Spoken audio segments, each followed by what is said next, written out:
Corona काल में मोदी ने कहा दिया जलाओ, अथरिया बजाओ। सब पूरा भारत में दिया जलाया, अथरिया बजाया। राजा है ना भाई, राजा का बात तो मानना पड़ेगा।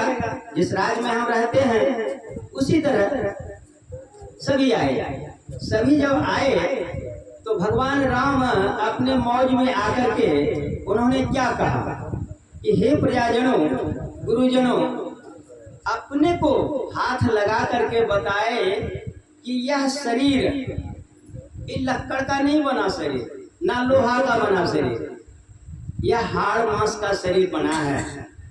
एक पुतला बना है, पुतला खोल। जैसे हम लोग अभी कुर्ता पहने हुए हैं, फट जाए तो इसको हटा देंगे, उतार देंगे शरीर पर से। उसी तरह इस खोल के अंदर में, या मनुष्य शरीर के अंदर में जो अभी जो ये बोलता राम जो बोल रहे हैं, कौन बोल रहा है? शरीर बोल रहा है? शरीर नहीं भैया बोल रहा है, बोलने वाला वहां बैठा है तभी बोल रहे हैं। और बोलने वाला वहां बैठा है तभी कान से आप लोग श्रवण कर रहे हैं, सुन रहे हैं।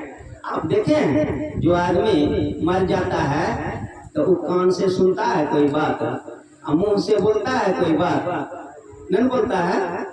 अन्ना बोलता नहीं है तो सुनेगा कैसे? सुनबो नहीं करता। तो क्या हो गया उसका? इस शरीर से क्या निकल गया जो ऐसी दशा में हो गया?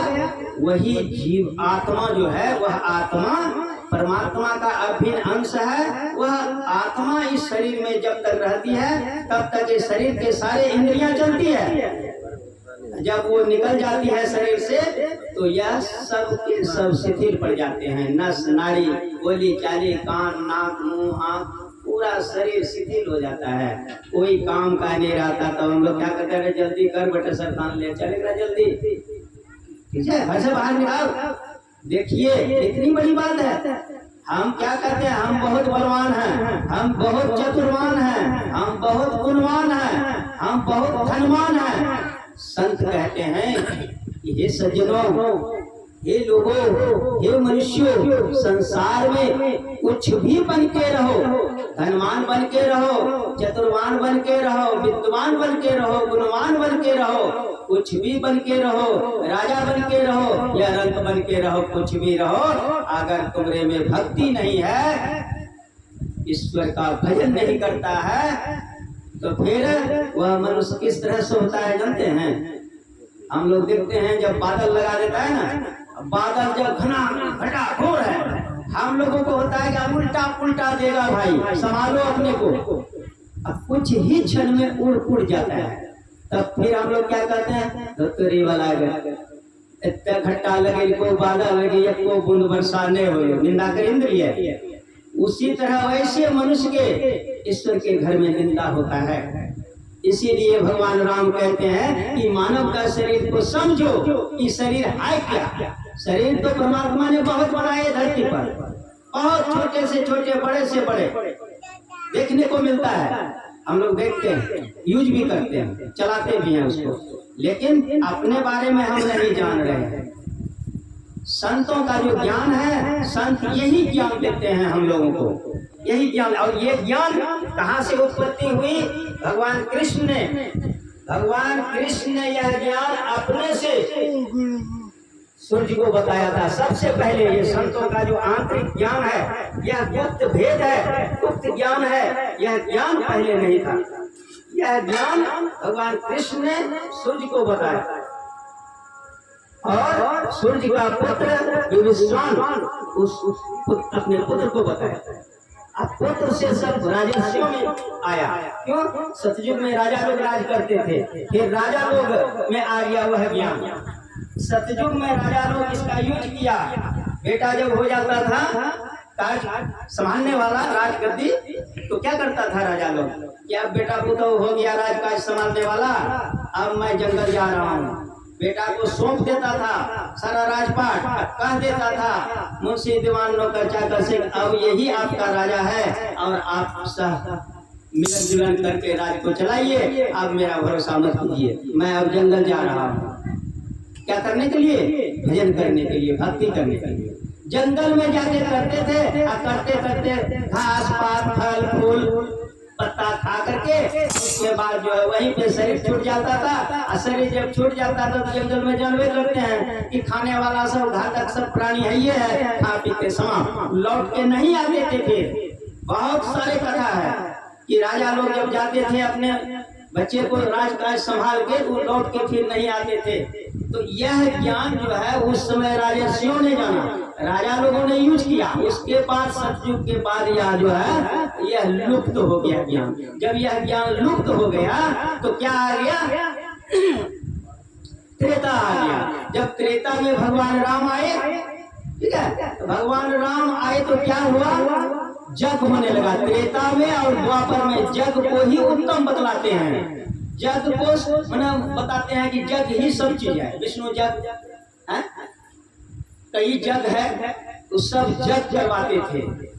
त्रेता में भी जग हुआ और द्वापर में भी जग हुआ, ठीक है। कलयुग में आकर के यह ज्ञान, यह भी हमारे सिंहासन पर महापुरुष हमारे सदगुरुदेव जी बैठे हैं, इनका कृपा है। गुरु नानक देव जी महाराज का कृपा है। ऐसे ऐसे संतों ने अपने से खोज किया इस ज्ञान का कि यह ज्ञान कहाँ चला गया, कहाँ लुप्त हो गया। इन्होंने संतों ने इस ज्ञान को खोज के निकाला, खोज के निकाल करके उसके बाद फिर संतों ने अपने यूज करके उसके बाद इस ज्ञान को हम लोगों में बांटना चालू किया। और वही संत आते हैं मनुष्य शरीर में जब तक रहते हैं शरीर छोड़ के चले जाते हैं, आगे की पीढ़ी चलती रहती है। संत कितने आए धरती पर और कितने शरीर छोड़ छोड़ के गए, उसके बाद फिर आते हैं जन कल्याण के लिए। संत जो है, संत को भगवान का दर्जा दिया गया है। इसीलिए भगवान राम ने भी माता सबरी और भगवान राम का जो संवाद है उसमें कह दिया, ये सबरी जो हमको पहचानना चाहेगा, हमको दर्शन करना चाहेगा, उसको सबसे पहले संतों के पास जाना होगा, नहीं तो इसके बीच कोई उपाय नहीं है। जब तक संतों के पास नहीं जाएगा, संतों के पास ही भेद है, वह गुप्त भेद है जो कि मैं मुझे मिलता हूँ। जिस गुप्त भेद से मैं मिलता हूँ वह गुप्त भेद संतों के पास है।